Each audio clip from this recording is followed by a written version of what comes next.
President Donald J. Trump. When I'm proud to be an American, where at least I know I'm free. And I won't forget the men who died, who gave that right to me. And I gladly stand up next to you and defend her still today.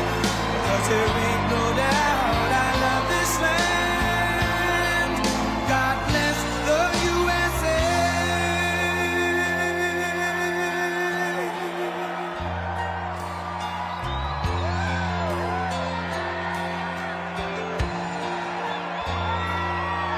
From the lakes of Minnesota to the hills of Tennessee, across the plains of Texas, from sea to shining sea, from Detroit down to Houston and New York to LA, where there's pride in every American heart, and it's time we stand and say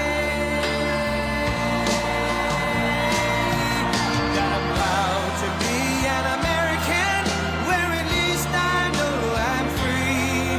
And I won't forget the men who died, who gave that right to me. And I gladly stand up next to you and defend her still today. 'Cause there ain't no doubt I love this land.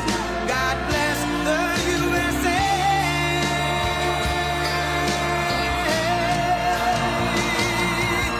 And I'm proud to be an American, where at least I know I'm free. And I won't forget the men who died, who gave that right to me. And I gladly stand up next to you and defend her still today. 'Cause there ain't no doubt I love this land. God bless the USA.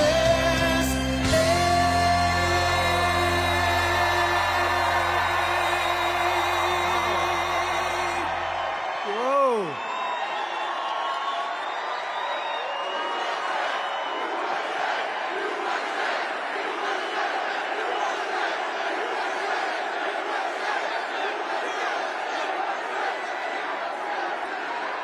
Thank you very much, New Hampshire. This is a great honor to be with you tonight.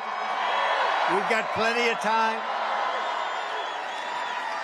It's a Saturday night. We have plenty. You set every record, they just told me, in this arena. Now, I don't know how old it is, but it's not new.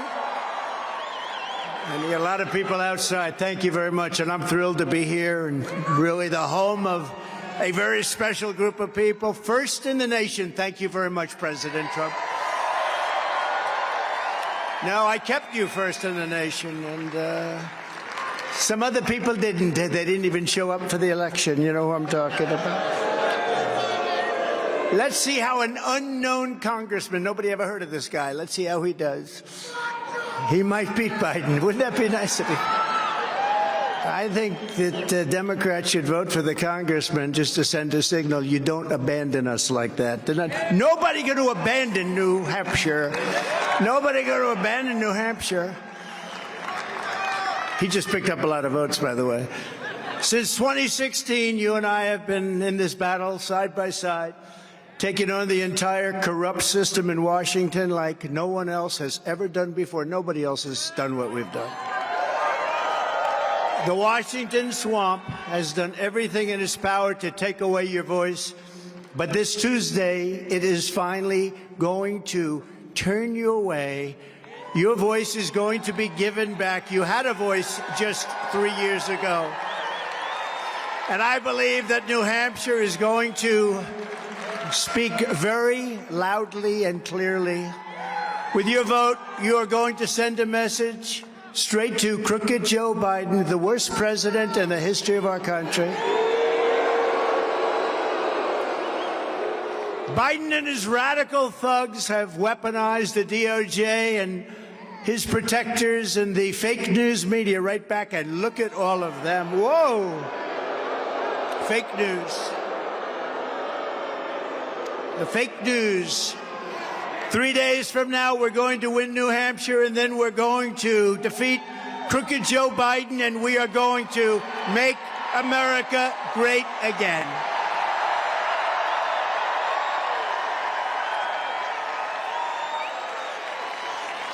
The primary is this Tuesday, January 23rd. Get ready. I'll be with you. I'll be up here with you.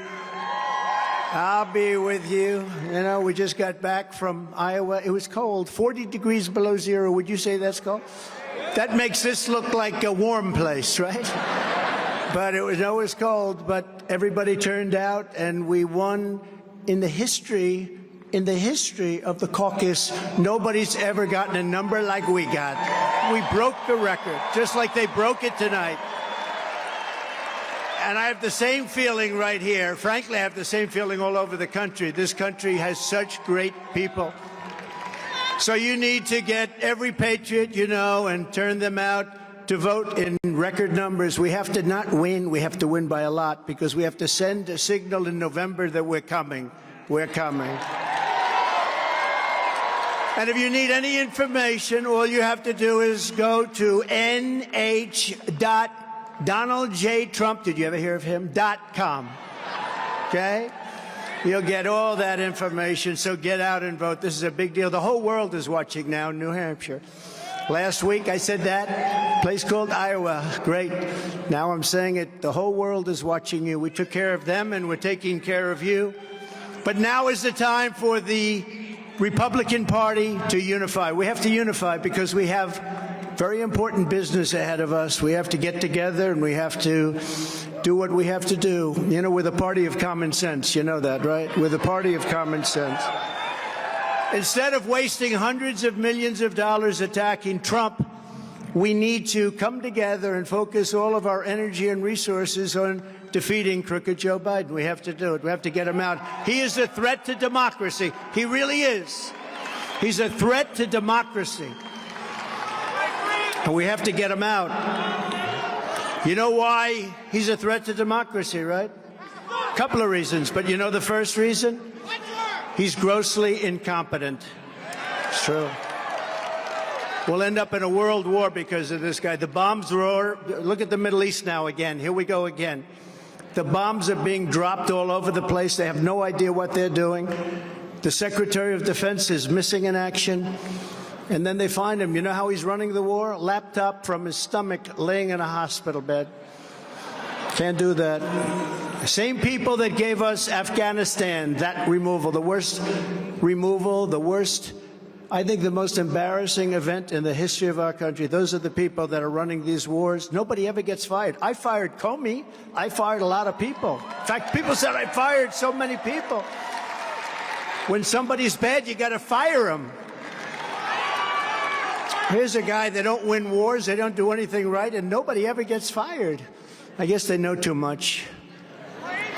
Does anyone know what that means? I know what that means. Sadly, not everyone is willing to put our country first. This is called America First territory. It's America First.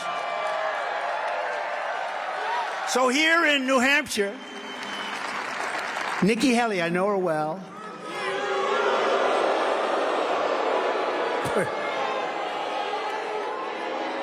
The guy's screaming, bird brain. Only in New Hampshire does that happen.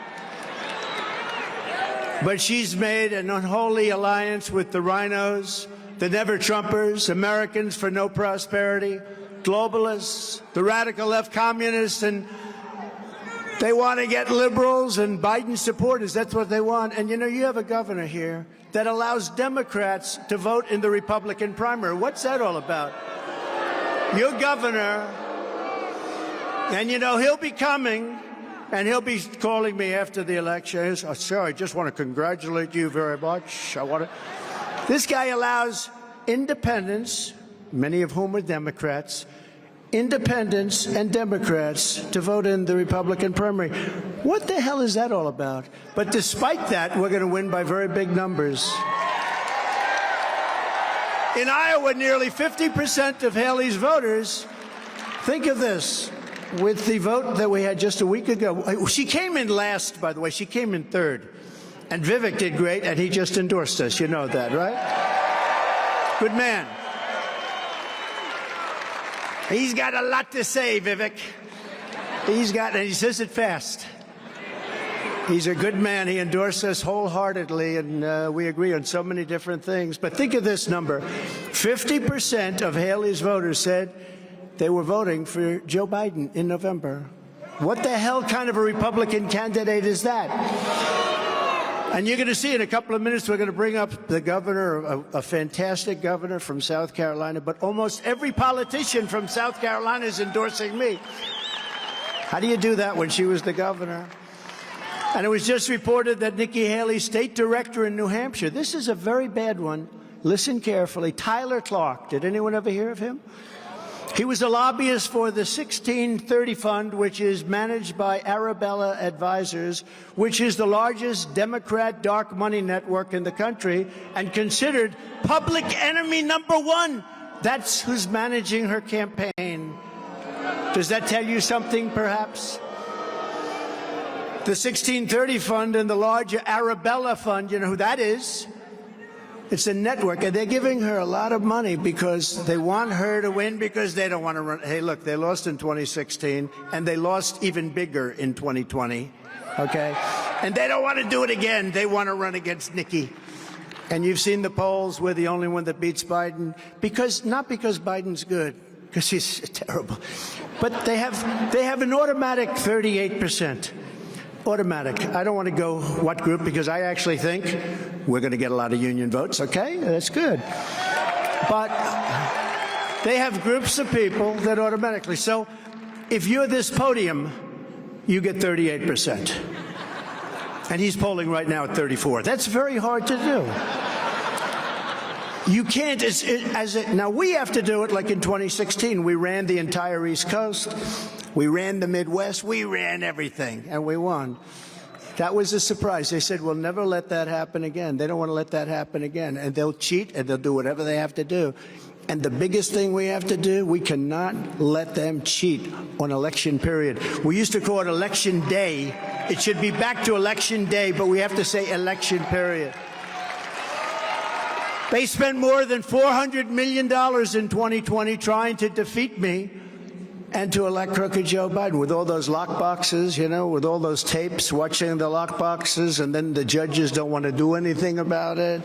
It's terrible. Going to the legislatures, getting rejected, and then going back and doing whatever the hell they wanted. They got rejected by the legislatures, then they went in and did whatever they wanted to do. It's terrible. Then you had the laptop from hell, right, where the 51 intelligence agents said, oh, no, it was from Russia. They knew it was from Hunter. It was from Hunter. In other words, Nikki Haley is using radical Democrat money to fund the radical Democrat campaign operation that she's running in order to try and do things. You notice I haven't even mentioned the name of Ron DeSanctimonious yet, because I think he's gone.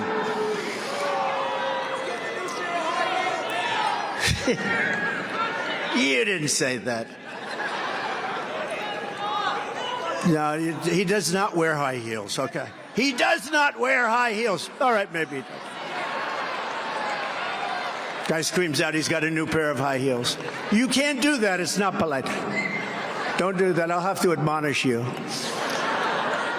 But they want to turn liberal voters into Republicans for about 2 minutes while they vote, and then go back to being liberal voters in the Democrat Party. It's terrible. It's a terrible thing. Hey, look, I love this state. You know, you really helped me a lot. 2016, we came in here, we blew this state open, you know, and blew the election open more than anything. And I came in, and we did fantastically here. We've done great here. But you can't let that happen. You can't have the Democrats. You just got to get rid of the system. It would take, if you're governor, it would take about 2 minutes. You just can't have a system where Democrats, think of it, Democrats are allowed to vote in the Republican primary. That's the only thing I can't determine. How many are there? We know there are at least 4,000, because before October 7th, they were allowed to openly come in and vote. So we know they have that. But how many are there? So just make sure, don't listen to polls. Get out and vote. We need a big, big win against these terrible people. I spent so much time last week saying that in Iowa. I said, you know, we had great polls. We're up like 40. And I said, don't believe the polls. Pretend you're one down, because we don't need any surprises. And I said, Alice, you got to get out of bed now, Alice. We're going to vote. But, darling, I don't feel good. It doesn't make any difference, Alice. You got to get the hell out of bed. We're going to vote because we don't want to take any chances. And we need big margins because we have to send real unity as a message. Because, you know, with real unity, they won't be able to cheat. It won't matter. The radical left Democrats are supporting Nikki Haley for one reason, because they know she's very easy to beat. She's going to be very easy to beat. She's them. That's why I'm so proud to be joined today by an incredible group of leaders from Nikki's home state of South Carolina, where we'll be in about 3 weeks. We'll be there in 3 weeks. And I saw a poll, Henry, the governor, what a great governor. I saw a poll, and by the way, he actually really did keep his state open. He's one of the few. He really did, because I said to the governors, you have to do what you want to do. That's one of the few people, and there were a few, they were all Republicans, but he really kept his state open. But they understand that I am the only candidate in this race who's going to save America, and we're going to get rid of this Biden disaster right away. So it is my honor to call on stage from South Carolina, Governor Henry McMaster, one of the best governors in the country. Come on up, Henry. We'll be there in 3 weeks. So we're going to be there in 3 weeks. So you know what I'm doing? I'm kissing ass.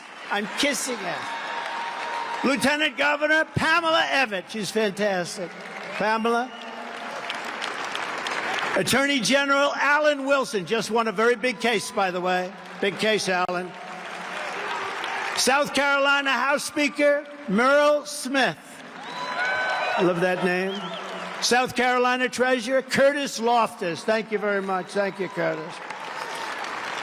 Congressman Joe Wilson. Do you remember Joe Wilson? Do you remember? You're lying, he said. You're lying. Because that's a believer. He's great.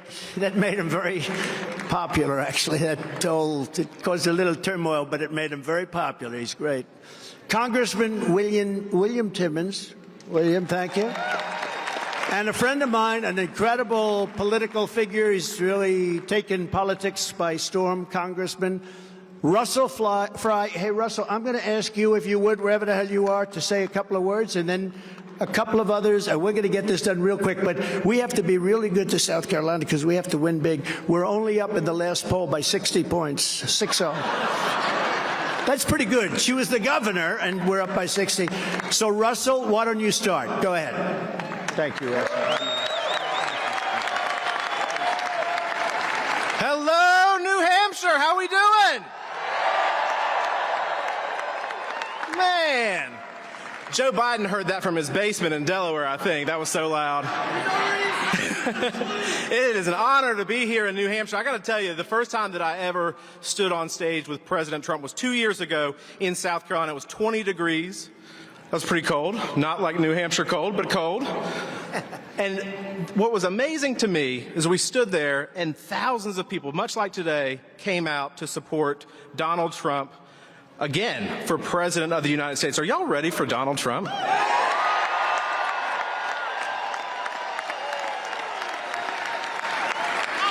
So my name is Russell Fry, Congressman from Myrtle Beach, South Carolina. Who's ever been to Myrtle Beach? Who wants to go to Myrtle Beach right now? All right. So I came all the way to New Hampshire because I have one question, actually two. Is this Nikki Haley country?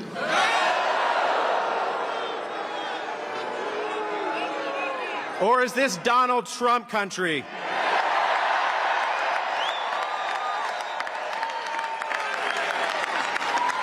That right there is the power of the America First movement, and there are so many South Carolinians here. We could be in our home state. It's a little bit warmer right now, but we chose to come up to New Hampshire for a reason. There's a reason why President Trump in South Carolina, in the Governor Haley's former state, well, she has 14 endorsements compared to Donald Trump's 100.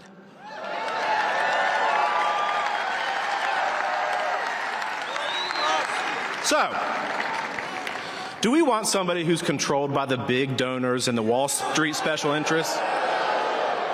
Or do we want someone who fights every single day for hardworking Americans?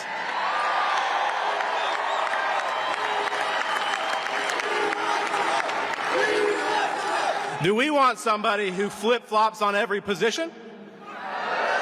Or do we want somebody like Donald Trump who keeps his word? And this is interesting because we've lived it in South Carolina, but do we want somebody who caves to the Chinese Communist Party, gives them land and calls them a friend? It's true. Or do we want somebody like Donald Trump who they fear? And lastly, do we want somebody who's soft on immigration? Or do we want somebody who can secure the border, build the wall, and bring back our rule of law?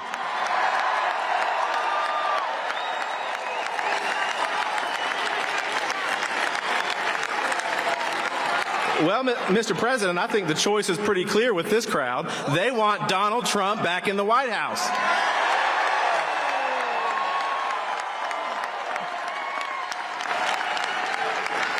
So you got a task ahead of you. Tuesday's a big day. And like the president just said, if somebody's sick, if it's too cold, look, Iowa just voted in record numbers. Despite 3 feet of snow or whatever it was, we get a dusting in South Carolina and the whole state shuts down. So it is so important to get out there and vote, because it is time for us to fight for this man like he has fought for us. Are y'all ready for that challenge? We need a leader who can turn this country around. President Trump has done it once, and I know that he can do it again. So on Tuesday, let's take that next step.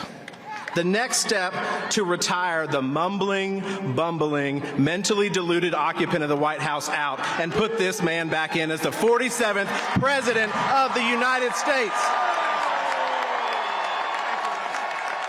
Thank you.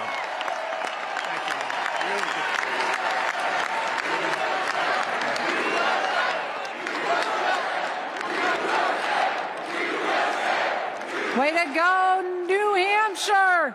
Are we coming out for Trump on Tuesday or what? Are we going to take 10, 15 people to the voting booths with us? Are we going to do that? We need to do that because we have an open border. I'm here today not just because I'm the Lieutenant Governor of South Carolina, because I have believed in President Trump since 2015. President Trump made our country safer and everybody prospered. Now our borders are open. We need to bring him back. Do we need to bring him back? Bring him back. If we want our borders closed, we need to do what?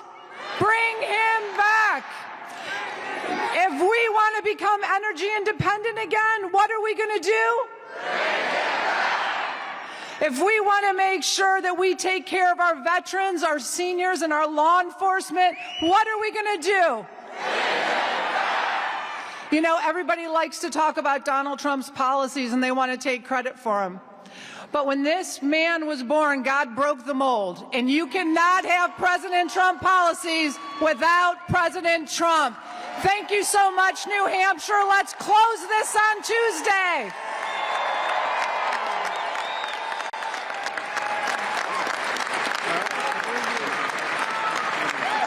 Hello, New Hampshire. I love your motto, live free or die. Do we feel like we've been living free for the last 4 years? Well, there's a way we can fix that, and that is to elect Donald Trump as the next president of the United States. My name is Merle Smith. I'm the Speaker of the South Carolina House. I served with Nikki Haley in the General Assembly. I held a fundraiser for her when she ran for governor at my home. But I can tell you right now, I, as well as a majority of my colleagues in the leadership of the South Carolina House of Representatives and members, are supporting Donald Trump. And let me tell you why. because this man created one of the most robust economies in our lifetime 4 years ago. He is someone that does not need on-the-job training. He is someone that knows how to make this country great again. And so I would ask you for one thing. You are in a unique position. You are in a sacred position right now, because Tuesday you can come out and vote and have Donald Trump win this primary overwhelming and send a message to the Republican Party in this state. And I tell you this, if you do that and you win by a big margin here, we'll finish the job in South Carolina. So thank you. God bless you. Vote Donald Trump. Thank you.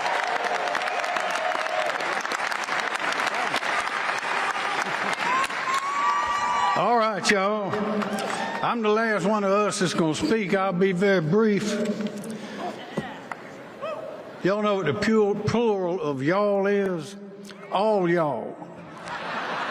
Well, I want to tell all y'all why we all are here. I don't know if you noticed, but all the statewide elected officials in South Carolina, we call them constitutional officers, are for Trump. Except one, she's a rookie and she'll figure it out before long. Our 2 U.S. senators and the vast majority of the people of South Carolina want Donald Trump. So that's why we are here. We are here for one reason. We're here for one reason. You've heard those great philosophers, the Spice Girls.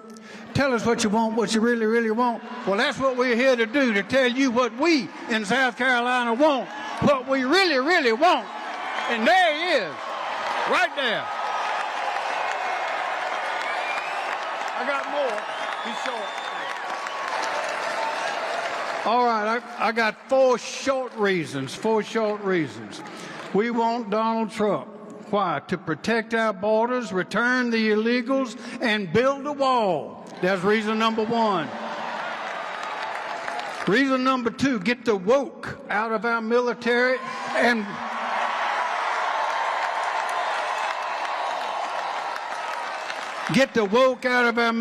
and put the fight back in. Reason number three or four, put common sense conservative judges in the courts to restore the rule of law and the Constitution. And finally, to tell our enemies abroad that America is standing back up and it's time for them to sit back down. New Hampshire is for Trump. South Carolina is too. We'll see you at the finish line.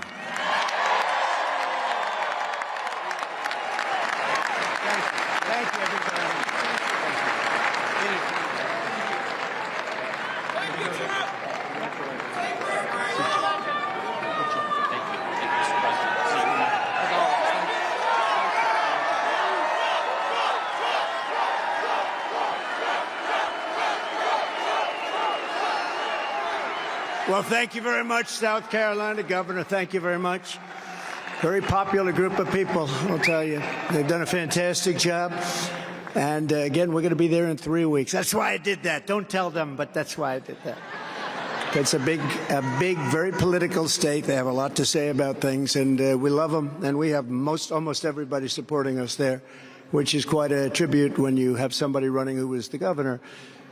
To the people of New Hampshire, all you need to know about Nikki Haley is that every globalist, liberal, a Biden supporter, and never Trumper is on her side. And virtually every single leader, that's not too many people, by the way, in our home state of South Carolina is on our side. We have almost everybody.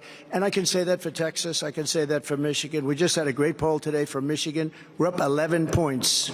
So hard. The auto workers. They don't want to see cars being built in China. It's very simple. In Texas, we're up by 18 points. Can you believe this? I don't mean on her. I mean on Biden I'm talking about. Same thing with Michigan. No, we're up almost everywhere, all over the country. We're way up on Biden.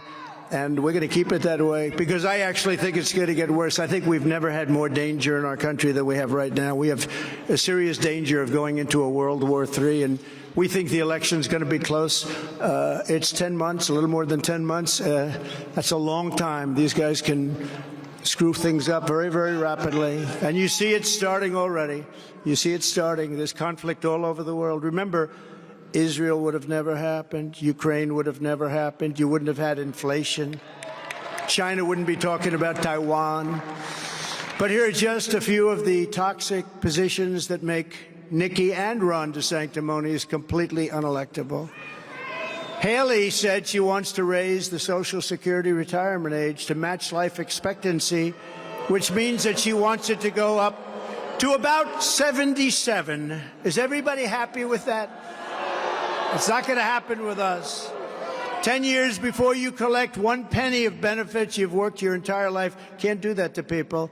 DeSantis voted 3 times to raise the retirement age very substantially on Social Security. He voted when he was a congressman, when he was at about 3 until I endorsed him, and then he won because I endorsed him, and then he said, yeah, I'll run against him. Why not? 4 years later, I said, that's nice. So we hit him hard. They said, don't hit him so hard, sir. He's a Republican. I said, I don't give a damn. Nikki also supported Rhino Paul Ryan's 2011 plan to destroy Medicare, the same plan that led to Democrat ads, the most vicious ads, showing Republicans wheeling Granny off the cliff. Do you remember that one? That was not good politics. They lost that election by a lot. Incredibly, Nikki is defending her planned cuts for Social Security, and she's out there really defending. No, we want to cut, we want to cut. You can't do it. We have a really wealthy nation. We have more liquid gold under our feet. We're going to drill, baby, drill. We're going to make so much money. We don't have to play with things like they're talking about. Like DeSantis, Nikki Haley supports a 23% national sales tax. Think about that. This is death. This is death for a candidate. The world doesn't know that. I thought I'd let you know before the election. Perhaps worst of all, Nikki Haley is backed by the deep state and the military-industrial complex because they know she is a globalist, and really a globalist fool who they can easily manipulate into sending hundreds of billions of dollars to Ukraine. Think of this.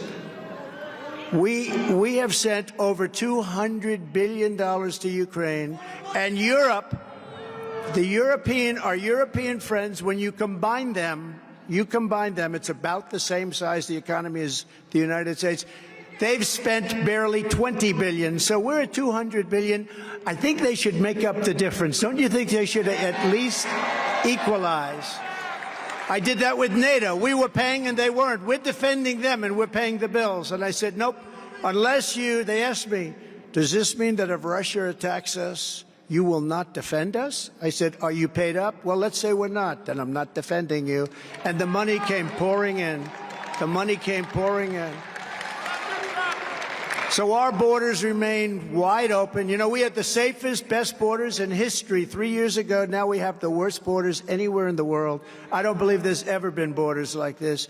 In short, if you want a losing candidate who puts America last, vote for either one of them.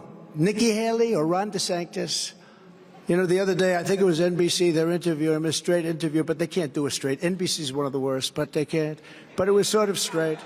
And they said, ladies and gentlemen, we're pleased to have this opportunity to talk to Governor Ron DeSantis. And he said, no, it's DeSantis.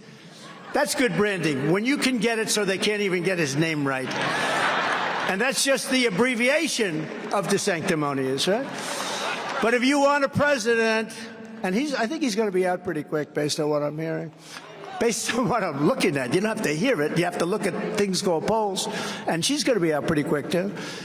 But if you want a person that puts America first, there's only one person that you can vote for, and that's Donald J. Trump. And you saw that for 4 years. We had the greatest economy in the history of our country.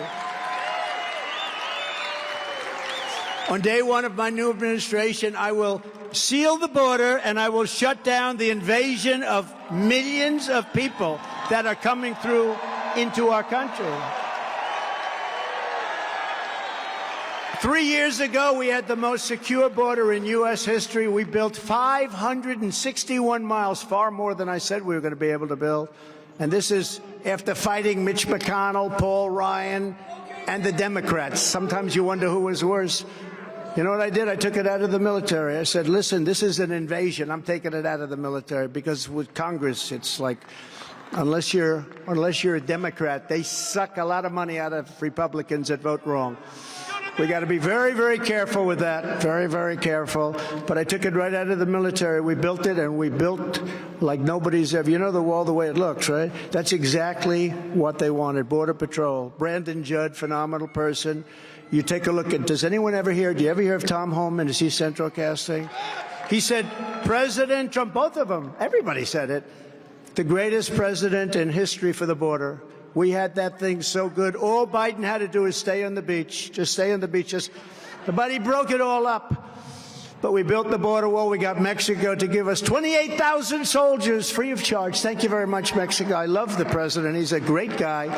But he wasn't exactly happy about that. He was not happy about that. Under Biden, the USA has been turned into a dumping ground for the entire world. Now, you know, I see signs flashing back there, and it sort of depends if you want it. It's a Saturday night. Do you want this to be the long version or the short version?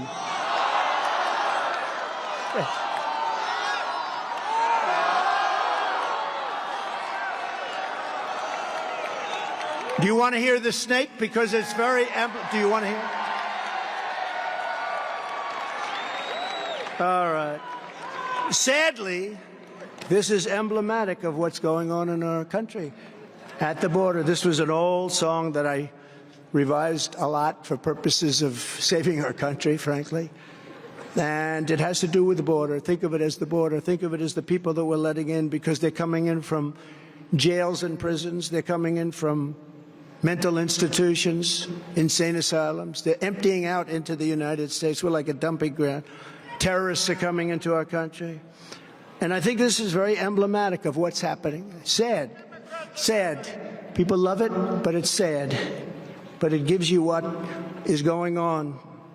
On her way to work one morning, down the path along the lake, a tender-hearted woman saw a poor, half-frozen snake.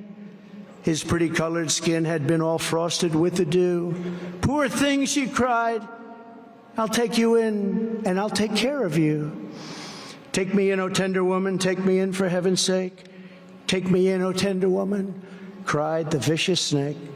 She wrapped him up all cozy in a comforter of silk and laid him by her fireside with some honey and some milk. She hurried home from work that night, and soon as she arrived, she found the pretty snake she'd taken in had just survived. Take me in, O tender woman, take me in for heaven's sake. Take me in, O tender woman, cried the vicious snake. She clutched him to her bosom. You're so beautiful, she cried. But if I hadn't brought you in by now, you truly would have died. She stroked his pretty skin again and kissed and held him tight. But instead of saying, thank you, ma'am, the snake gave her a vicious bite. Take me in, O tender woman, take me in for heaven's sake. Take me in, O tender woman, sighed the vicious snake. I saved you, cried the woman, and you've bitten me, but why? You know your bite is poisonous, and now I'm going to die. Shut up, silly woman, said the reptile with a grin. You knew damn well I was a snake before you took me in. Right? That's what's happening on our border. That's what's happening. That's what's happening. We're taking in people that shouldn't be in our country. This is a problem, and we will be doing a lot of things. But isn't it true? We're bringing them in from mental institutions, prisons. Terrorists are pouring into our country. You know, in 2019, I saw on one of the shows, this was true news.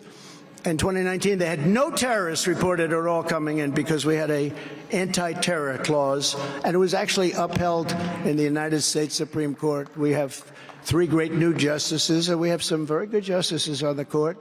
I hope the Republican justices are willing to do things right. You know, a Democrat put in, let's say, by Obama or Biden, they're down and dirty. They'll just say, nope. Nope, I'm voting the way that guy wants. A Republican, they want to show that they can't be bought, that the fact that you put them there and made their lives, took them from someplace where they were doing quite well. But you know what? They want to go out of their way to be politically correct. This country has to do things right. They cannot worry about political correctness anymore. They can't do it. They have to do things right. So you have some votes coming up. The Colorado decision where, as you know, although I would say almost unanimous, even radical left, crazy Democrats, you say you can't take the vote away from the people. And in this case, we're leading everywhere. We're leading with the Republicans. We're leading with Democrats. We're beating Biden by a lot. And if Biden gets in, you know, they want to substantially expand the Supreme Court, which would be a terrible thing. But you have to understand, we have to get down to business or we're not going to have a country left. We need two things in our country, so important. We need two things. We need strong borders and we need free and fair and honest elections.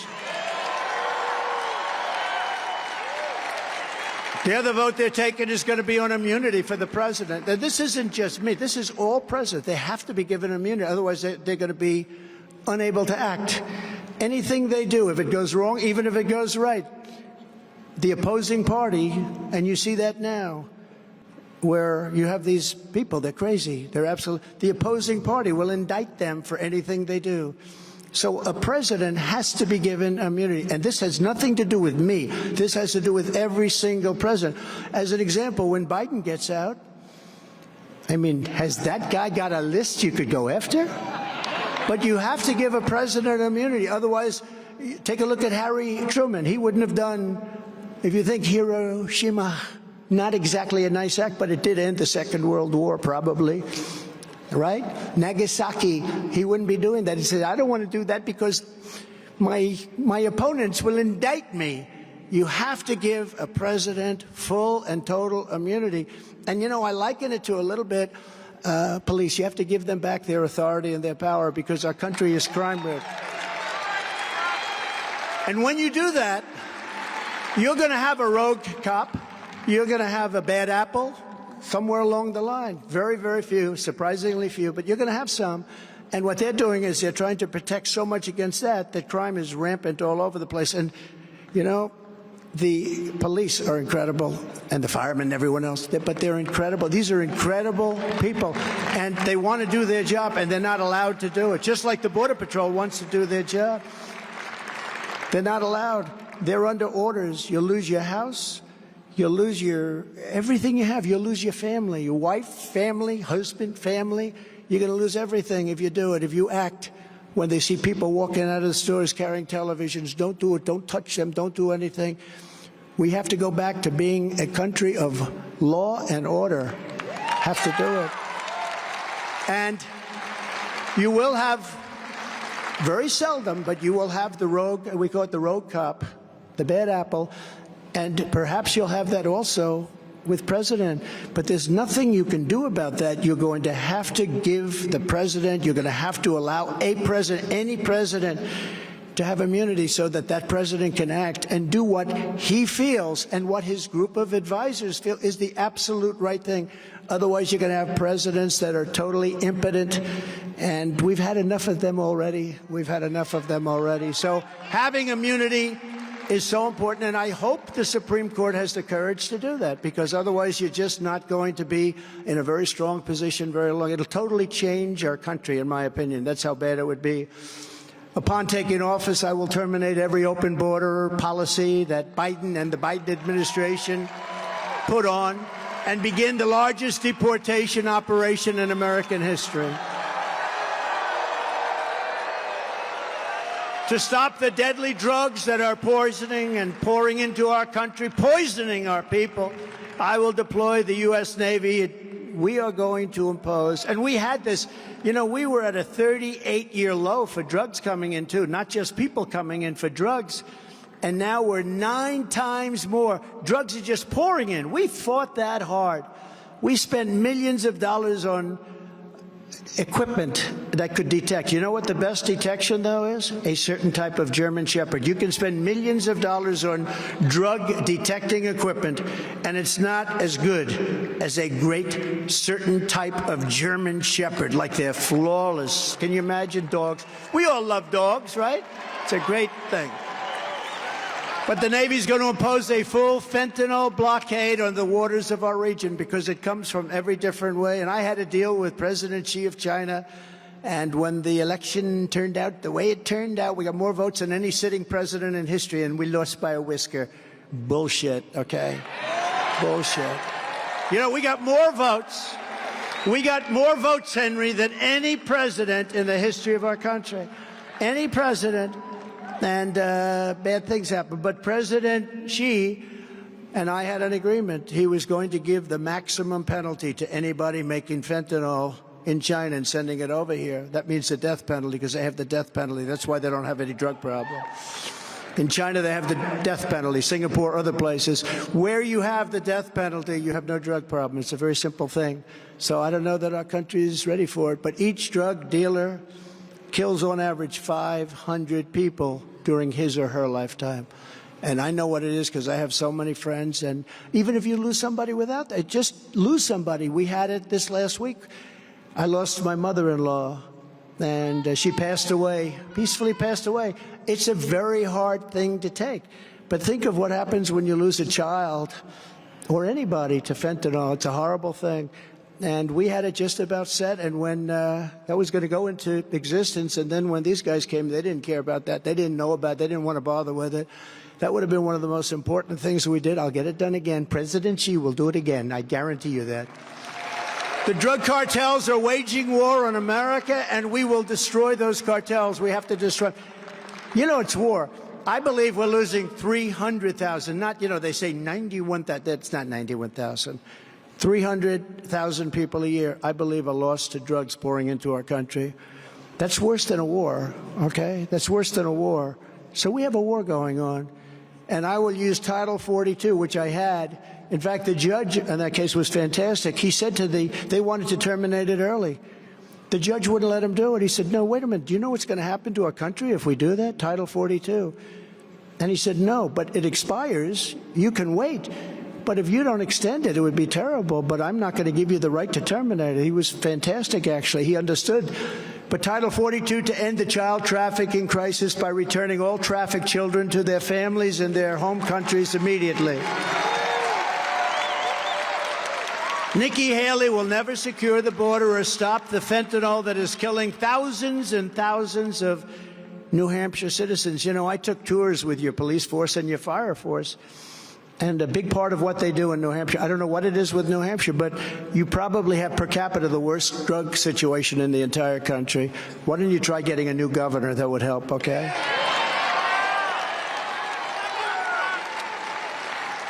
But you have the worst. I believe it's the worst. Per capita, I believe it's the worst, and it's not even close. But I went around with the firemen, the job they do, the policemen, the job of keeping people alive. But sometimes they'll have to do it 4 or 5 times with the same person, and oftentimes that person doesn't make it eventually. Nikki Haley opposed my border wall very strongly. She condemned my strong border policies, and they really worked. They really worked. I mean, I put in policies. I didn't want people coming in from countries that hate us, that want to blow up our shopping centers and kill our people. And so we didn't let them come in, and we had a... You know, I wanted to talk about it so badly during that 4-year period. 2.5, 3 years went up. I said, I want to talk, but I don't want to mention it, because if I mention it the next day, they'll have a problem and they'll say, see? But we went, now I can talk about it with great pride. We went 4 years without any terrorist problem because we kept them out. We kept them out. And remember, Iran was broke. Under the Trump administration, Iran was broke. I said to China, if you buy 1 barrel of oil from Iran, you're not going to do any business in the U.S., and we're going to put 100% tariff on everything you have. They said, like we said, we're not going to buy any oil. But I did that with many countries, and they were absolutely broke. If you remember back, you go back 3.5 years ago, you will see that there were reports, actually, even from the fake news, that Hamas, Hezbollah. They didn't have any money because Iran had no money to give them. They wanted to survive. And I didn't want to be bad to I just didn't want Iran to have a nuclear weapon. I said, you know, we're going to make a great deal. Everybody's going to be happy. You're going to be rich as hell again. Everything's going to be great. But you cannot have a nuclear weapon. Now they're 31 days away from having a nuclear weapon. These numbskulls have done nothing. It would have been such an easy deal. They wanted to make a deal. And then because of the results of the election, they said, let's wait it out. Nobody ever contacted them. They're going to have a nuclear weapon in 31 days, the likes of which the power of nuclear weaponry is not describable. Actually, it's not describable. And that's where we are right now. This country has regressed to a point that it's so embarrassing to even talk about when you look at what's happened. Just 3 years, a little more than 3 years. What's happened to our country is so sad to see. Nikki stabbed the Republican Party in the back by siding with Barack Hussein Obama against the Trump travel ban, which kept us safe. That travel ban was a gift from God. It kept us safe as a country. We didn't have the problems that other countries had. Biden and his thugs are desperate to stop us because they know that we are the only ones who can stop them. We're the only ones that can stop them. You know, this is the greatest movement in the history of the United States. There's never been a movement like this. Never been a movement like this. Never. In an interview yesterday, a very sad interview actually, Attorney General Merrick Garland, head of crooked Joe Biden's Department of Injustice, actually stated that he wanted to speed up the so-called election integrity witch hunt against President Trump. And I say, if he wanted to do that, why didn't they file the lawsuit 3 years earlier? Because they wanted to have it right smack in the middle of the election. You know when it comes to? They want to start the trial. And I think it's going to be delayed very substantially because of all the things you see happening, including what's happening in Georgia with the horrible case of Fannie Willis. It's actually pronounced Fannie. It's F-A-N-I, but you pronounce it Fannie, a little French accent there. Fannie. But that's a terrible thing. But so Merrick Garland, I didn't think he'd be like this because I understood it, you know, looked at him. To me, he was a very respected judge, very respected for a long time. I never thought this would happen with him. He was liberal, but he was a respected guy, and I never thought this would happen, but he wants to speed it up. But I say they want to speed it up. They could have started it 3 years ago. 3 years ago. This would have been over 2 years. And now they want to speed it up. You know why they want to speed it up? Because I'm leading in the election. This is election interference at a level that nobody has ever seen before. It's because they know that I did nothing wrong, and they want to get going. And it's, by the way, what the hell ever happened to the Biden boxes deal? What's with Biden boxes? Where did that ever go? They kept saying Trump, they raided Mar-a-Lago. You remember they raided my home. How would you like to have your home raided? Nice home. They raided my home. Whatever happened? Remember he kept classified documents under the wheels of his Corvette. He loves that Corvette. In an open garage with no security. Whatever happened? Let's check that. Whatever happened to Biden, the Biden boxes? He had massive numbers. He was taking stuff when he was a senator, which that you're not allowed to do. I was protected by the Presidential Records Act, by the way. But whatever happened to that boxes deal with Joe Biden? And why isn't Garland going after the ones who rigged the 2020 election? Why is he always going after the ones who are complaining about the rigging? They only go after the ones complaining. No, we have to have honest elections in all these cases. Biden and Garland were weaponizing law enforcement for really high-level election interference. That's what they're doing now. He's got nothing he can run on. He always says, Donald Trump is a threat.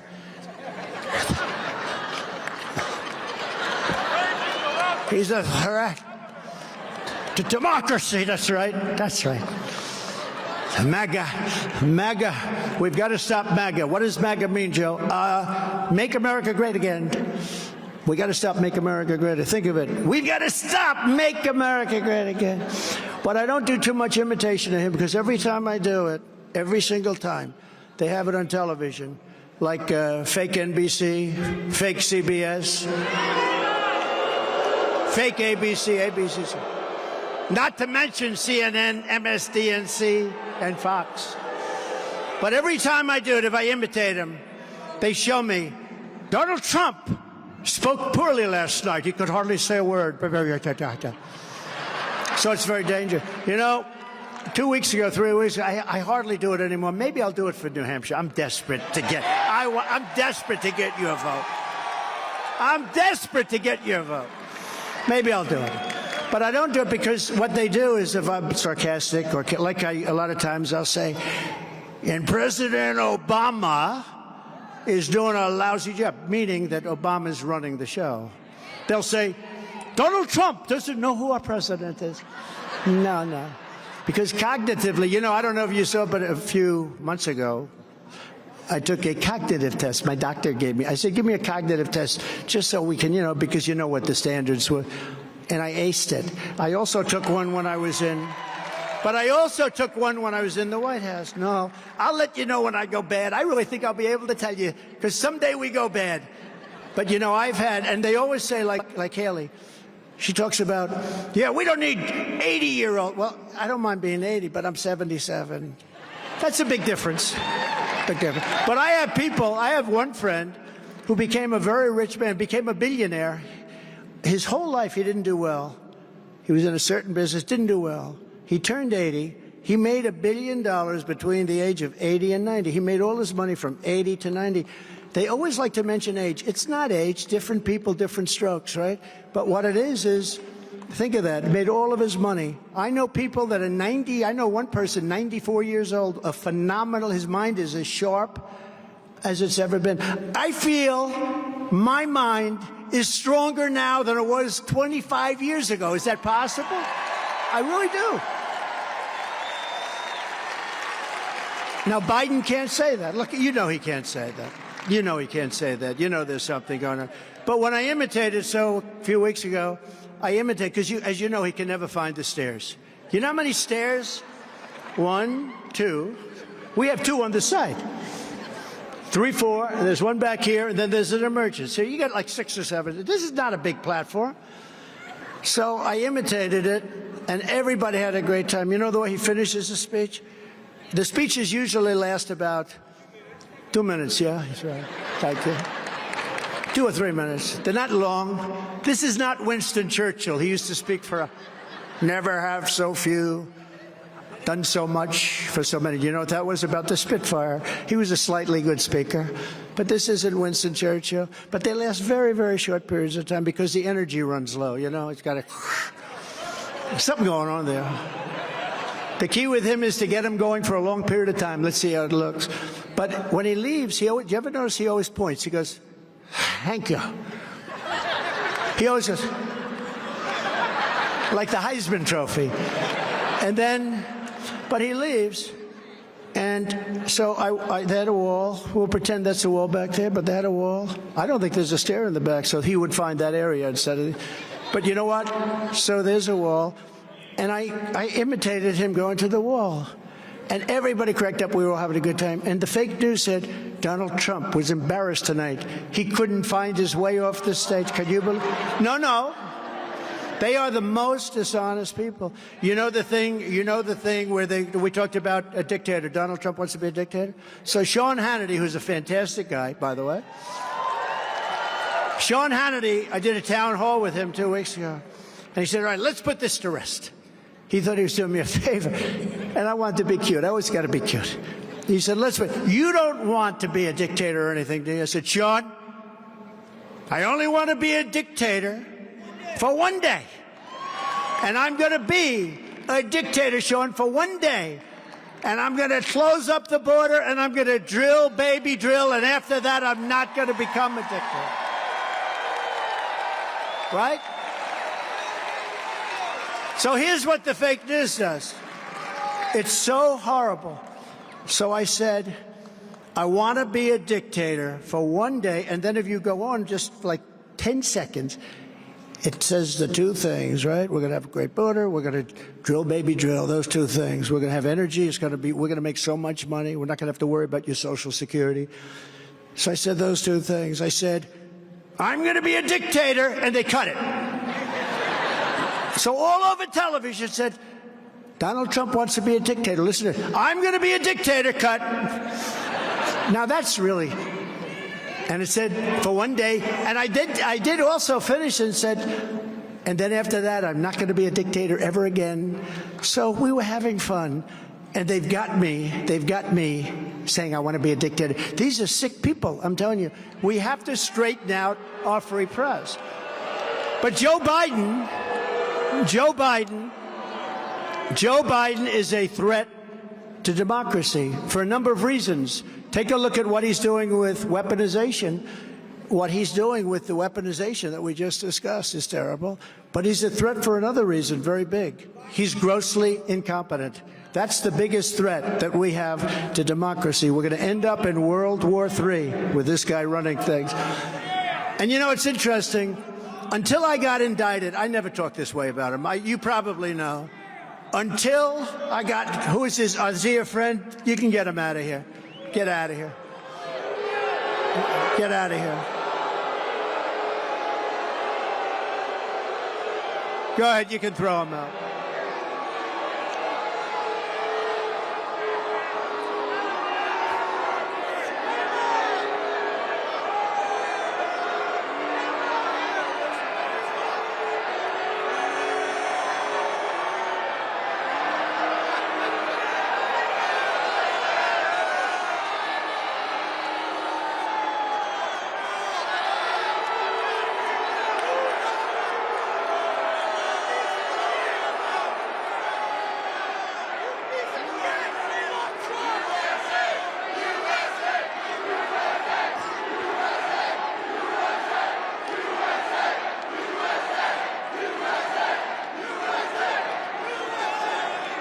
Well, now we know that politics is getting serious, so now we know we're getting serious. Now, he's just a disturbed person.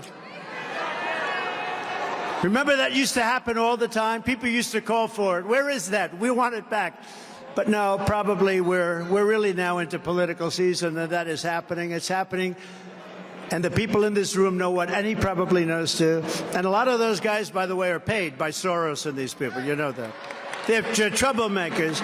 A lot of those people are paid. They go outside. In fact, they're MAGA people, but they can't help it. They say, look, you gave me. I said, do what you're doing.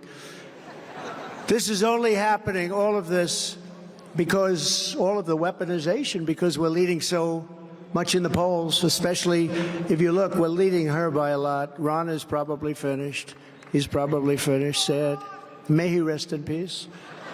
In the new Redfield-Wilton poll, just came out a little while ago, it's Trump 72%, Haley 9%, and DeSanctimonious 9%.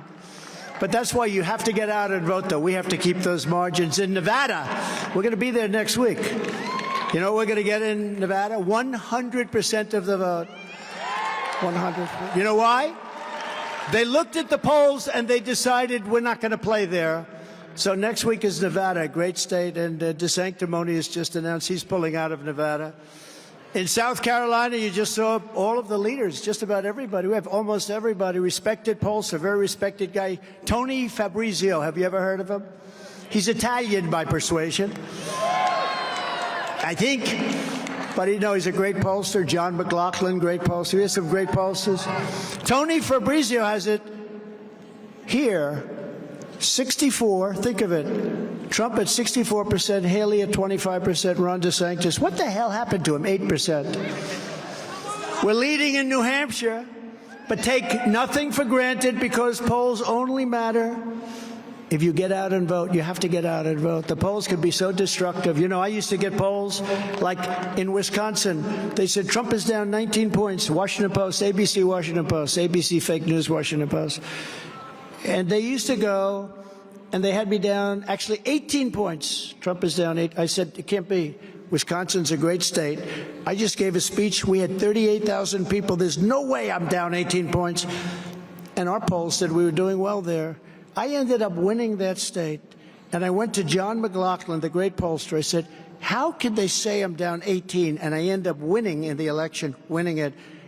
I said, why don't they say 5 or 4 or 3? He said, because at 3 or 4 or 5, you go out and the people say, I'm going to go and vote. At 19 or 18 or 17, they say, darling, let's stay home. And who can blame them? They don't want to go out and vote. But when you're down like anything below 5, and he taught me this, I didn't realize it, so they'd rather ruin their reputation. They'd be down 18 points, something like that. So they'd rather ruin their reputation for the next cycle than say he's down 2% or he's up 1% or whatever it is. I ended up winning. But I said to him, what does that mean? He said, you would have won by much more, because many people, when they saw 18%, they stayed home. The pollsters are just as dishonest as these people back here, which is saying a lot. We're also dominating crooked Joe Biden in the general election. We're up 8 points over Biden in the new Rasmussen poll that just came out, while Nikki Haley is getting clobbered in that poll. The radical left Democrats rigged the presidential election of 2020, and we're not going to allow them to rig the presidential election of 2024. Every time the radical left Democrats, Marxists, communists, and fascists indict me, I consider it a great badge of honor. Because it's so true. It's so true. These people, what they do, it's really backfired on them, I guess. Because I'm being indicted for you, and never forget, our enemies want to take away my freedom, because I will never let them take away your freedom. I will never let that happen. They want to silence me because I will never let them silence you. And in the end, they're not after me, they're after you. I just happen to be standing in the way. I am in the way. I always will be. We're delighted to be joined tonight by Hillsborough County Attorney John Coughlin, Belknap County Sheriff Bill Wright, RNC National Committeeman Bill O'Brien, Congressman, he's a very low-key individual, Congressman Matt Gaetz. Hello, Congressman. Where's Matt Gaetz? Hello, Matt. I didn't know you were going to be here, Matt. Wow. Hi, Matt. And a man who is the greatest mayor in the history of New York City, and with great courage, Rudy Giuliani.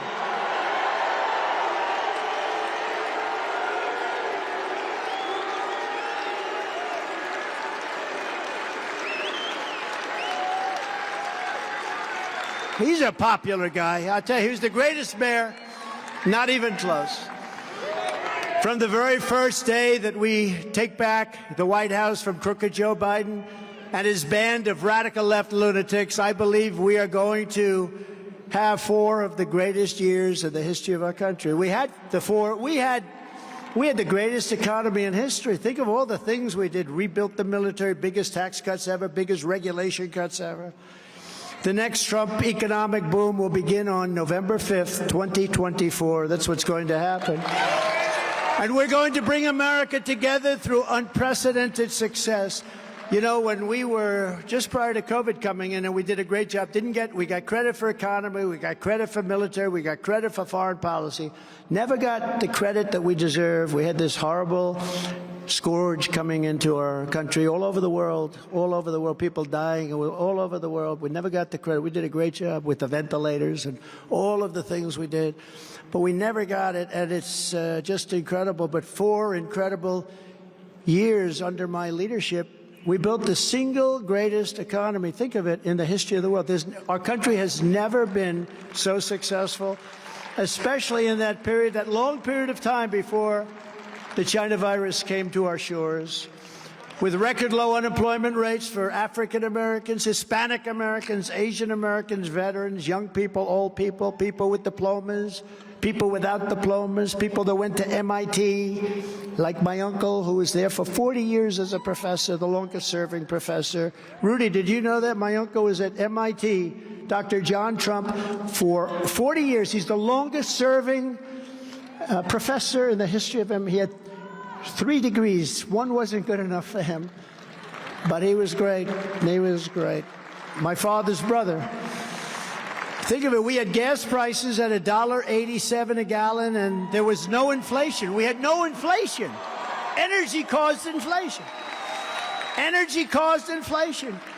Together, we ended the NAFTA disaster, the worst trade deal ever made, and we replaced it with the brand new USMCA, the best trade deal ever made. And, you know, they're trying to renegotiate that now. Canada and Mexico, they want to renegotiate because it's a lousy deal for them. I could have told them that. I did that one myself. I took on communist China like no administration in history, bringing in hundreds of billions of dollars, pouring right into our treasury, when no other president in all of these years had ever gotten 10 cents, not 10 cents came into our country from China. And I took out of those hundreds of billions, I took $28 billion out. I gave it to the farmers and to New England lobstermen who are under siege by Biden. Lobstermen and fishermen. Do we have any lobstermen and fishermen here? Lobstermen and fishermen. Yeah, that's interesting. And I will fight for the fishermen like never before with 4 more years as President of the United States. You know, they want to put fees on the fishermen. Every day they want $700. I don't know anything about the industry other than I protect the industry. But $700 is a lot of money for a fisherman to go out fishing. What happens if you don't catch any fish? That happens. As soon as I get back in the White House, I will quickly end Joe Biden's inflation catastrophe. We will terminate the Green New Scam, and we will drill, baby, drill. We will drill, baby, drill. Right? We'll quickly cut New Hampshire energy prices in half. You have the highest energy prices in the entire world. Think of it. I just got finished saying you have the worst drug problem in the whole country per capita, by far. But you also have the highest energy. Those are 2 bad statistics. Those are 2 bad statistics, Sununu. Those are 2 very bad, and it shouldn't be that way. You have the highest energy prices in the entire country by a lot. I will cut them in half within my first year in office because we have plenty of energy. It's right there. On day 1, I will end crooked Joe Biden's insane electric vehicle mandate. This week, 17 retired military officials stated that Biden's electric vehicle lunacy is a threat to national security. And by the way, they don't work well in cold weather. And they don't go far. That's true. They don't go far. But it's certainly not great for your climb, they call it climate. While Biden is pushing the largest tax hike in American history, I will make the Trump tax cuts, the biggest tax cuts ever, bigger than Reagan. I will make them permanent. We're going to make them permanent. You know, they expire in a year. They expire in a year. We have to make them permanent. The Democrats will fight. If they're not made permanent, it's a tremendous tax increase, and we're not going to let that happen. And I will once again cut a record number of job-killing regulations. You know, some people, I went to some of my friends or people, in some cases they're not my friends, they're my enemies. I hate them. But they're big business. I said, what was more important for you, the tax cuts or the regulation cuts? Every single one of them said the regulation cuts. Can you believe it? I was surprised, actually. But we cut regulations at levels that nobody's ever seen. We cut more regulations than any president in history before, by far. Before I even arrive at the Oval Office, shortly after we win the presidency, we win all together. We're going to win. We will have the horrible war between Russia and Ukraine settled before I take office. President-elect, I'll get it settled. I know Putin. Get along with him. I know Zelensky, get along with him. We're going to settle it. That's a tremendous problem that would have never, think of it, the sad, would have never happened. You know, it's one thing you settle. You can never make a settlement like you could. If we could have done settlement, we didn't even have to do, Putin would have never done it. We didn't even have to do a settlement, but we could have made a settlement. All those cities would be thriving now, the beautiful golden domes that are ripped down, 1,000-year-old buildings that are ripped down. You can never replace it. All those lives that are lost. The lives that are lost are so much greater than what you're being told. The lives are, it's just tremendous. I'll get it solved. I'll get it solved before I even get into office. We will restore peace through strength, and they understand that. There's a great man, a great leader in Europe, Viktor Orban. He's the prime minister of Hungary. He's a very great leader, very strong man. Some people don't like him because he's too strong. It's nice to have a strong man running your country, but he He was being interviewed a month ago. It was an incredible statement. In fact, I should use it in an ad, but we don't take ads. So far, we haven't needed them because we're doing well. But we should use it. But Viktor Orban, one of the most respected, one of the toughest leaders, one of the most respected, they said, what's going on? The whole world is burning. He said, what's going on is Trump is no longer in office. When he was in office, China was afraid of him. He used the word afraid. I'd rather say respect. But he said China was afraid of him. Russia was afraid of him. I ended the Russian pipeline. Remember? That was the biggest thing they ever did. I ended it. It was dead. And then Biden came along, and the first week he approved it, going all over Europe. But he said when Trump was president, they said, what would you do? He said, I would do whatever is possible to get Trump elected president again, and everything will stop. So I was very honored by it. Right?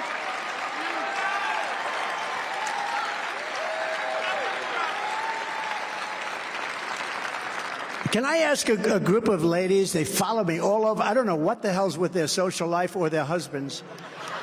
They come from North Carolina. There's like 100 of them. They're represented tonight by probably 30, and they always seem to have good seats. You know, they get good seats. Somewhere along the line, they know people in my campaign. I always notice, but could you stand up? This is their 117th rally. So beautiful. They're so beautiful. I don't know if their husbands are exactly thrilled by this. But this is number 117. Can you believe that? And then, of course, we have front row Joes. They follow me all over the place. I can't get rid of these guys. Thank you, fellas. Thank you very much. So honored. So honored. Are your marriages still good? Probably better, right? That's great. Thank you very much. That really is an honor. 117. I'm the only candidate who can make this promise to you, and I will make it, and I will keep it. I will prevent World War III. We've never been so close. You just have to check out your news. And we will build an Iron Dome over our country, a state-of-the-art missile defense shield made in the USA. We do it for other countries, and we don't do it for ourselves. We do it for other countries. All made in the USA. I will also defend our great veterans. Al is around here someplace. Where is Al? Al. The king of the veterans, I call him. Al, have I been good to the veterans? I've done a great job. Okay. Well, we're going to do it, Al. He said, well, the veterans say I was the greatest president for veterans, you know. We had a tremendous problem where the veterans weren't being taken care of, and I gave them immediate service. If they weren't able to see a doctor, you know, a lot of them couldn't see. They would be waiting, for 2-3 months even to just get an appointment. Anybody that couldn't get to see, and I got this approved by Congress, anybody couldn't see a doctor, you go immediately out. We have a whole group of doctors surrounding all of the hospitals. We have deals negotiated with them. You get taken care of by those doctors. It worked out so incredibly well, so unbelievably well. We also had something, you know, we have a lot of sadists that used to work, horrible people, thieves, sadists who used to work. We couldn't get them out because of civil service laws. I got it done, passed in Congress, not easy. They've been trying to get it done for 58 years. And the other with the veterans, they were trying to get that for 52 years. I got them both done. We fired 8,000 people that were sadists and thieves and crooks. We had one case in Arizona where people got caught stealing $400,000 and they couldn't fire them. They weren't allowed to fire them. They got caught stealing $400,000 and you couldn't fire them. And they got fired very quickly and then some. I will ask Congress to build the full-service VA hospital, Al, right here in New Hampshire. You know, you're the only state in the union. Do you know that? You're the only state in the union that doesn't have a full-service VA hospital, and we have had such an incredible relationship with your state. We are going to build a hospital for our veterans right here in New Hampshire. You just have to give me the location. Give me the best location. I will direct a completely overhauled DOJ to investigate every radical, out-of-control prosecutor in America for their illegal, racist, in-reverse enforcement of the law. And I am also going to indemnify all police officers and law enforcement, every police officer and all law enforcement all throughout the United States to protect them. It's called indemnification. I'm going to indemnify them from being destroyed by the radical left for taking strong action on crime.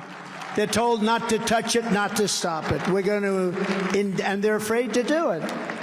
They lose everything. We're going to rebuild our cities into beacons of hope, safety, and beauty better than they've ever been before. We're going to stop crime in our cities. We're going to stop it through strong law enforcement. You can't walk down the street of these cities nowadays without being shot or mugged or beat up or pushed into a subway train. We will take over the horribly run capital of our nation in Washington, D.C., and clean it up, renovate it, rebuild it. It'll be a capital like no other. Right now, you walk down the streets of the capital. Last night, 3 people shot. Every day, people are shot. Our capital is a disgrace.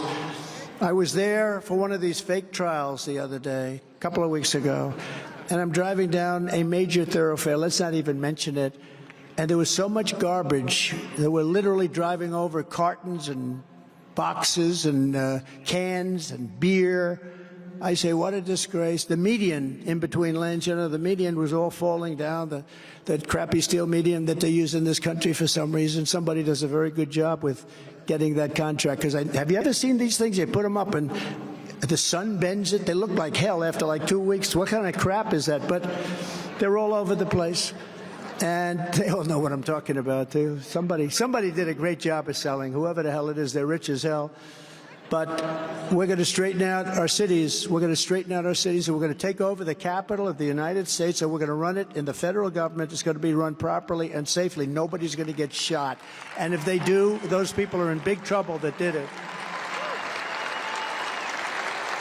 It'll become, again, the most beautiful capital and the safest capital anywhere in the world. No, but can you imagine you're a foreign dignity and you're coming into the United States and you're driving over garbage and you see the medians falling and you see asphalt that has potholes all over the place. What a scene. And I'm telling you, 4 years ago when I was here, I used to go crazy with that. Get that street clean. It wasn't my job. You know, you have a mayor, right? But you have a mayor.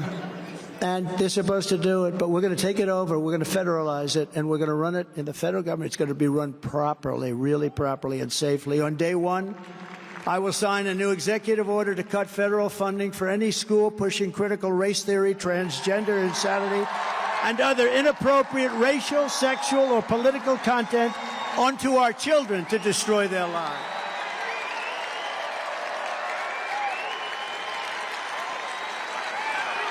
And I will not give 1 penny to any school that has a vaccine mandate or a mask mandate.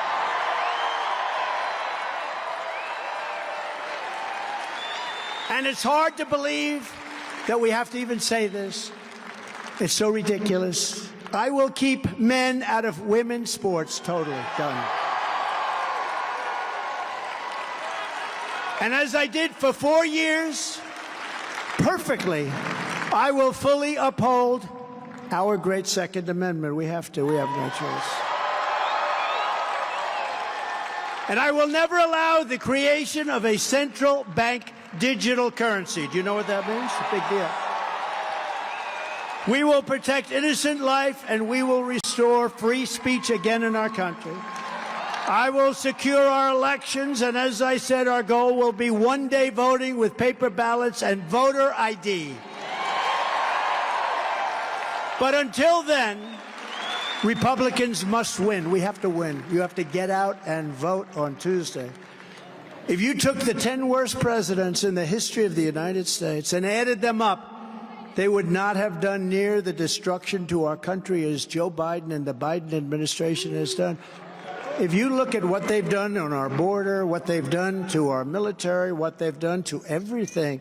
Look at interest rates. We used to have the lowest interest rates ever. Now we have the highest. Nobody can buy houses.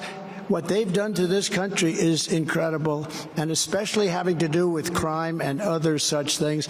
The border is one of the great catastrophes, I think, in the world. The border is one of the greatest catastrophes that have ever happened, and embarrassments. And then you go back again to Afghanistan.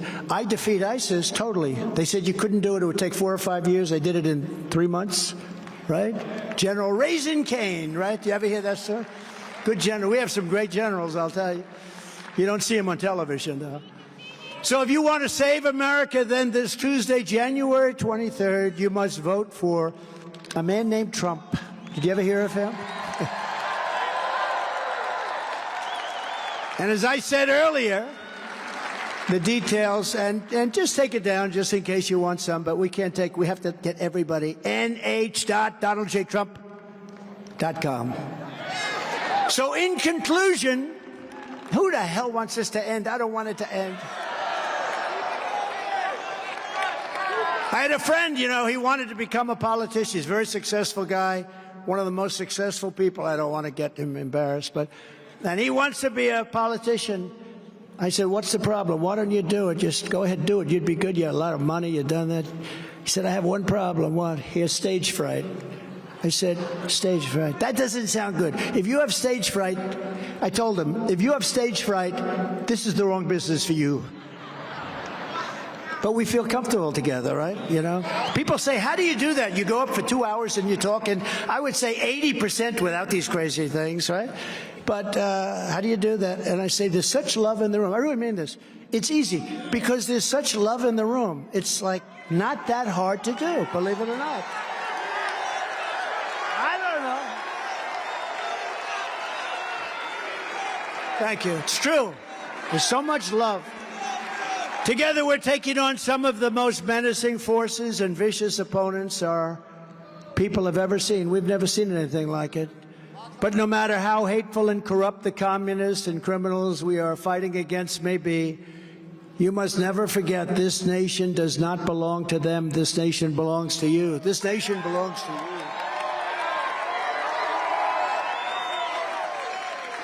This is your home. This is your heritage. And our American liberty is your God-given right. This is your God-given right. From Concord to Conway, from Plymouth to Portsmouth, and from Meredith to Manchester, you inherit the legacy of red-blooded New Hampshire patriots who live by that immortal motto, live free or die. Have you heard of that before? We stand on the shoulders of American heroes who crossed the ocean, settled a continent, tamed the wilderness, laid down the railroads, raised up the greatest skyscrapers in the world, won 2 world wars, defeated fascism and communism, and made America the single greatest nation in the history of the world.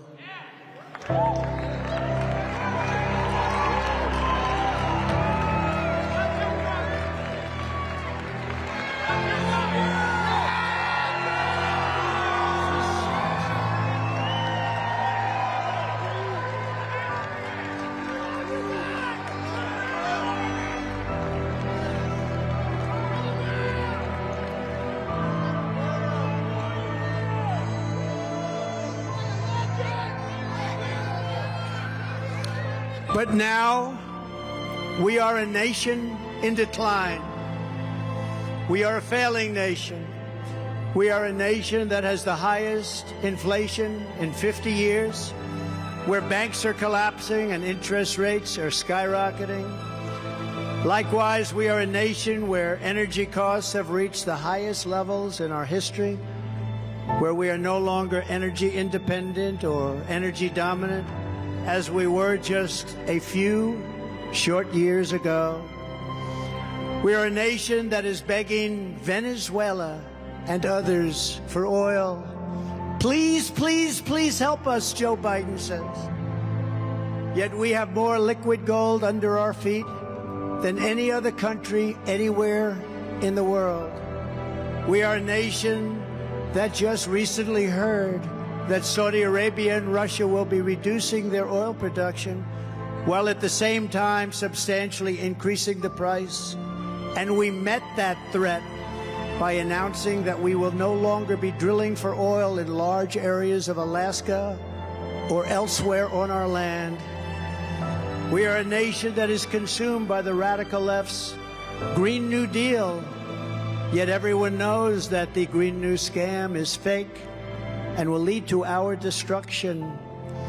We are a nation whose leaders are demanding all electric cars despite the fact that they don't go far. So sad.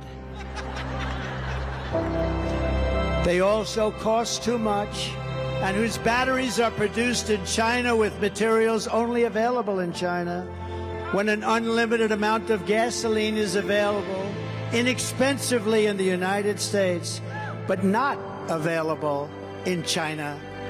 And now we are a nation that wants to make our revered and very powerful Army tanks the best anywhere in the world, all electric, so that despite the fact that they are also not able to go far, fewer pollutants will be released into the air as we blast through enemy territory in an environmentally friendly way.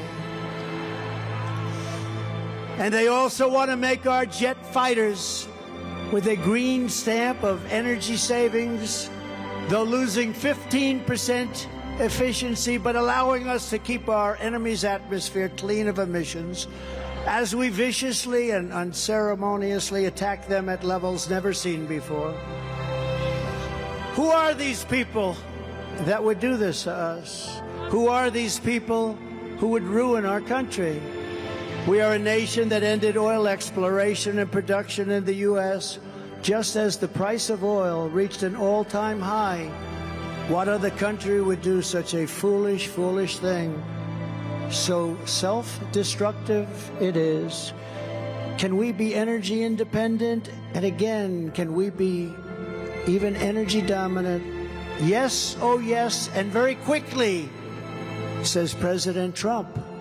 We are a nation that surrendered in Afghanistan, leaving dead soldiers, American citizens, and $85 billion worth of the finest military equipment in the world, and also abandoning Bagram, one of the biggest military air bases anywhere in the world, and only 1 hour away from where China makes its nuclear weapons. Think of that. And we are a nation that allowed Russia and Ukraine to fight, killing hundreds of thousands of people, and it will only get worse. It would never have happened with me as your president, and for 4 straight years it didn't happen. Likewise, the horrifying attack on Israel would never have happened. They wouldn't have even thought of doing such a thing if President Trump was in the Oval Office. Iran was broke under President Trump. They didn't have the money to fund Hamas or Hezbollah and all of the other instruments of terror that were funded. We're going without any funds at all. But those sanctions were lifted by a very corrupt Biden administration, and now Iran is a rich country with $200 billion and another $6 billion for hostages and $10 billion for electricity to Iraq, all compliments of the incompetent Biden administration. And China, with Taiwan, is next. We are a nation that allows radical left terrorists to violently attack our cities, leaving behind massive destruction and death. And nothing happens to the criminals that do these terrible things.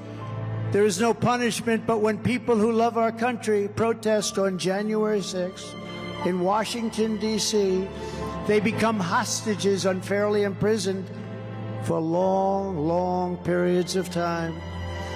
We are a third world nation that has weaponized its law enforcement against the opposing political party like never, ever before.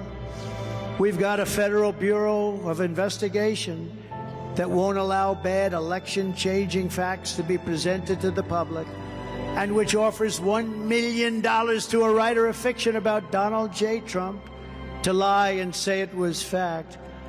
Where Hunter Biden's laptop from hell was Russian disinformation and the FBI knew it wasn't. But 51 intelligence agents said it was. And the Department of Justice that refuses to investigate egregious acts of voting irregularities and fraud.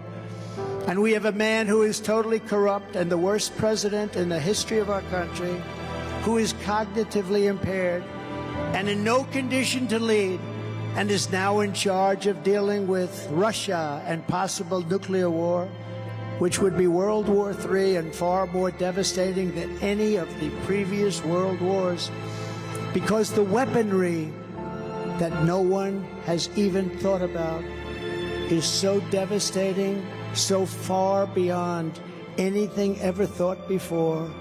We are a nation that no longer has a free and fair press. Fake news is all you get.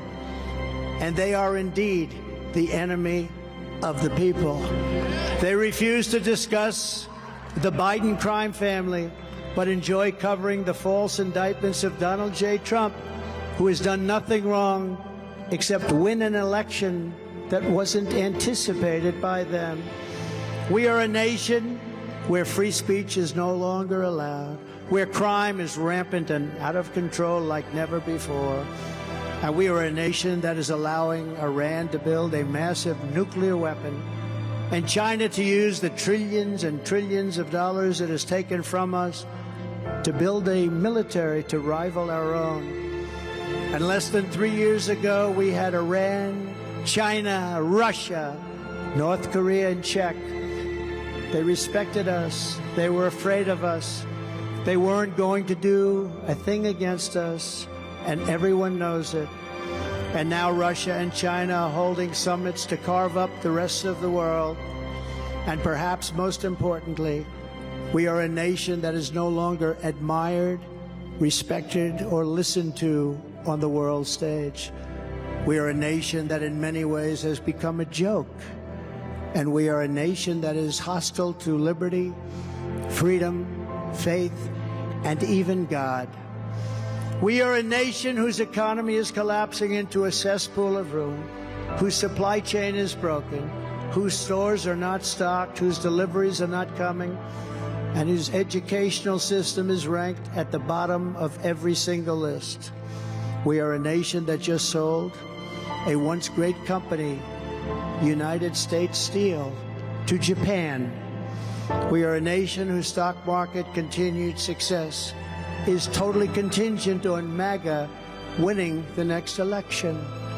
We are a nation where large packs of sadistic criminals and thieves are allowed to go into stores and openly rob them, beat up and kill their workers and customers, and leave with armloads of goods, but with no retribution, where the authority of our great police has been taken, where their families and pensions have been threatened, and their lives would be destroyed for the mere mention of the words law enforcement.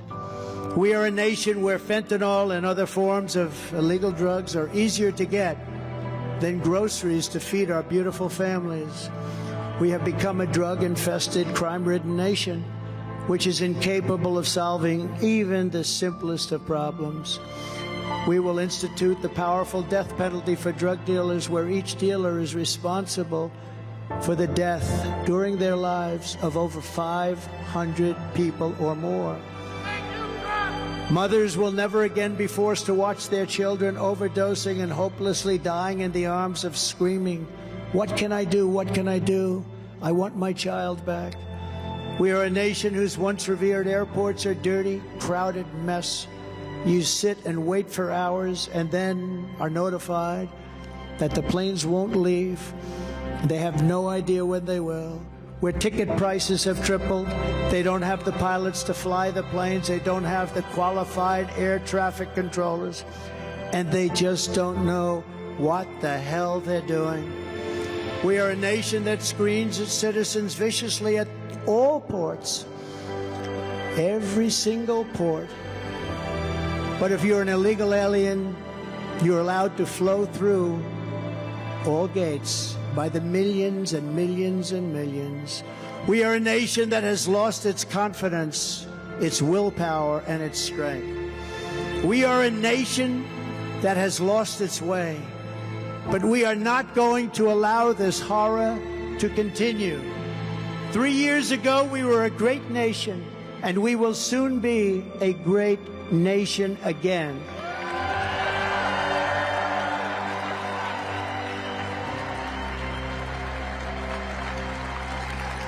It was hard-working patriots like you who built this country, and it's hardworking patriots like you who are going to save our country. We will fight for America like no one has ever fought before. 2024 is our final battle. With you at my side, we will demolish the deep state. We will expel the warmongers from our government. We will drive out the globalists. We will cast out the communists, Marxists, and fascists. We will throw off the sick political class that hates our country. We will rout the fake news media. We will drain the swamp. And we will liberate our country from these tyrants and villains once and for all. We will be a liberated country again. Like those patriots before us, we will not bend. We will not break. We will not yield. We will never give in. We will never give up. And we will never, ever back down. With your support, we will go on to victory, the likes of which no one has ever seen before. We will evict crooked Joe Biden from the White House, and we will take back our country on Election Day 2024. The great silent majority is rising like never before, and under our leadership, the forgotten man and woman will be forgotten no longer. We are one movement, one people, one family, and one glorious nation under God. And together we will make America powerful again. We will make America wealthy again. We will make America strong again. We will make America proud again. We will make America safe again. And we will make America great again. Thank you, New Hampshire. God bless you. God bless you. Thank you.